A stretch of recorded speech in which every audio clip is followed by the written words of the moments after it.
Hey everyone, so I'm currently working on my next video essay, which is on Arthur C. Clarke. But in the meantime, I thought I would do something a little bit different and read to you a short story I wrote a few years ago. It was in 2017. I'm trying to get a bit more motivated to write more short stories, so I thought reading out one might give me some impetus to do so. So let me know what you think in the comments below, and feel free to like and subscribe and all the rest of it.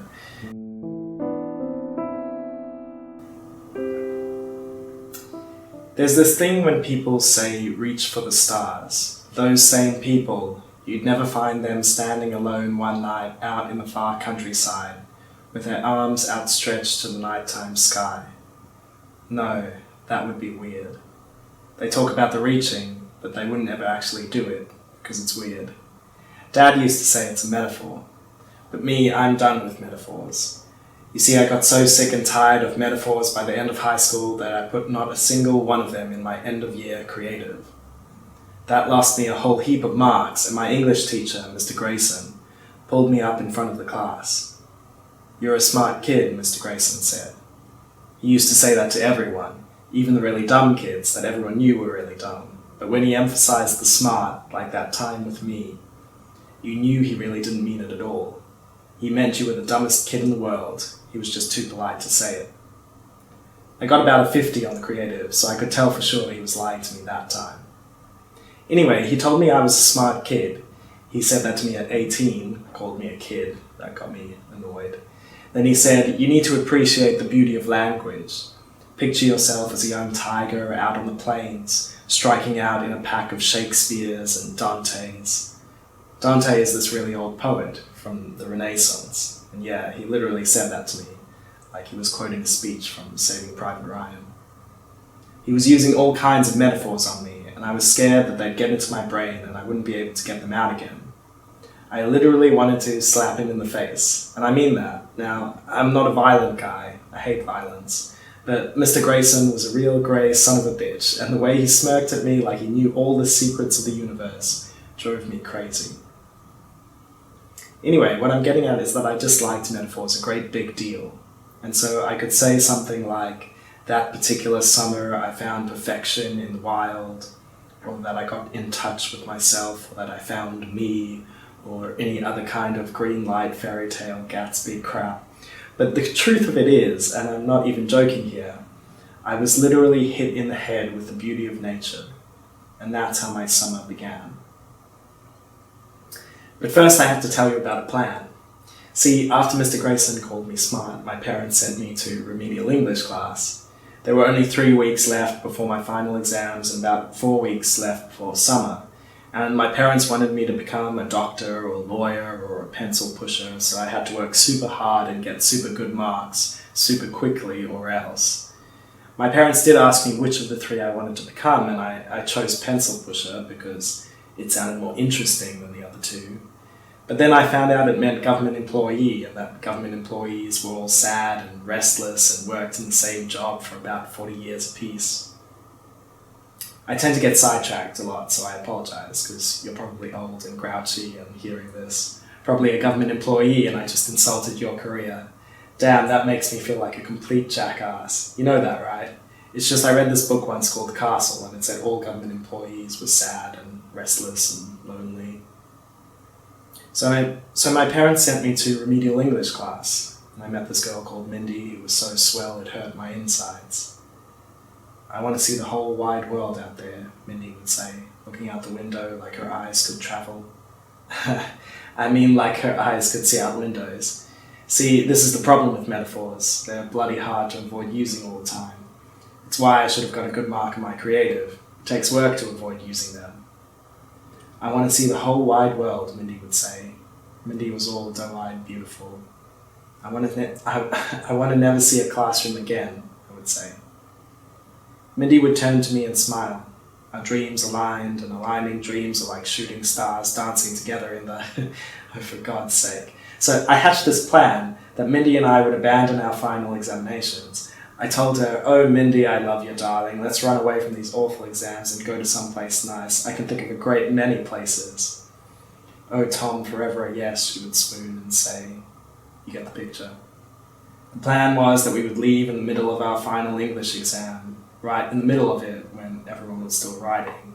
We would leave together and it would be this great poetic moment, so poetic that Mr. Grayson and my parents and everyone else would be so sorry for ever putting us into that stupid remedial English class to begin with.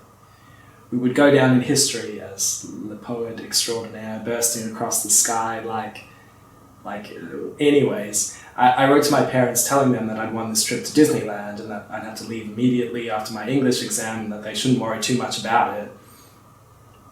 And all was set in motion. Now, I'm not exactly terrible at English. Math was always my worst subject.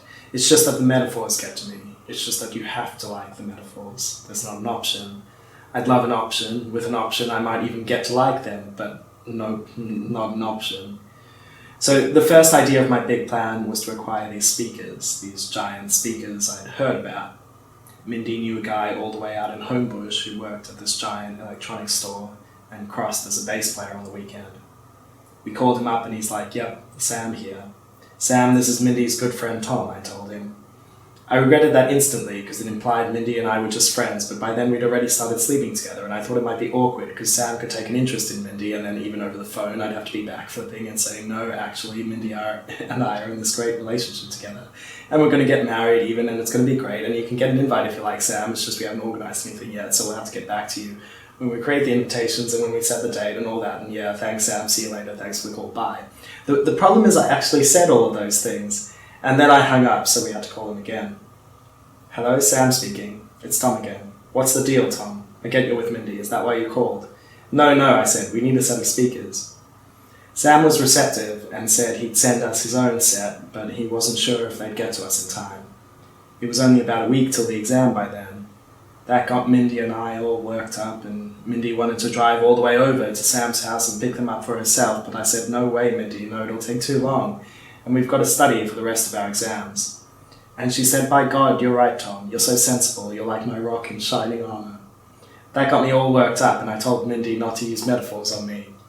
She promised, but I wasn't quite sure she meant it, because she said she crossed her heart and hoped to die, and I doubt she really expected to die after saying it, so I suspected that she was using a metaphor of me there too. The day of the English exam came, but Sam's speakers were nowhere in sight. I called him up right then and there. Mindy and I were standing outside the exam room, all eyes at each other, but worried because the speakers weren't there. "Yep, Sam here," he said. I was about to say that whole thing where I told him I'm Mindy's good friend and all that, but then I stopped myself because I remembered what a mess I'd caused last time. The speakers aren't even here yet," Mindy said, grabbing the phone from me before I could speak. "Oh yeah, I forgot to send them, sorry," he said. That drove us both crazy. "Sam, you promised," Mindy said, and she was about to burst into tears and everything. "Look, don't worry," I told Mindy. "I know this guy on the school band. Maybe he can get us some speakers." "But we've only got 30 minutes, Mindy said faintly. We hung up on Sam and ran towards the auditorium where the school band was set up. There, amidst the cacophony of screeches and whining instruments, we dug up a pair of speakers so large that it took the two of us all of our strength just to move them an inch. Enlisting the help of the flutists and saxophones and drummers, we moved them, lifting them and marching them through the school to our English exam room. And with their help, we placed the speakers inside the room in this alcove. The birds were all tweeting and squeaking, and one sounded like it had something lodged in its throat. It didn't sound pretty in the slightest. Anyway, the speakers were all set up, and we were in the exam room, Mindy and I pretending to write when the music began faintly playing. It was barely audible at first, but soon developed into this nice big rumble. First there was the guitar riff repeating on, and then a few drum beats. And then before long, as the music was turning up and the desks began shaking and shivering, and the teacher looked around in wonder as to where the music was coming from. Loudly, "We don't need no education."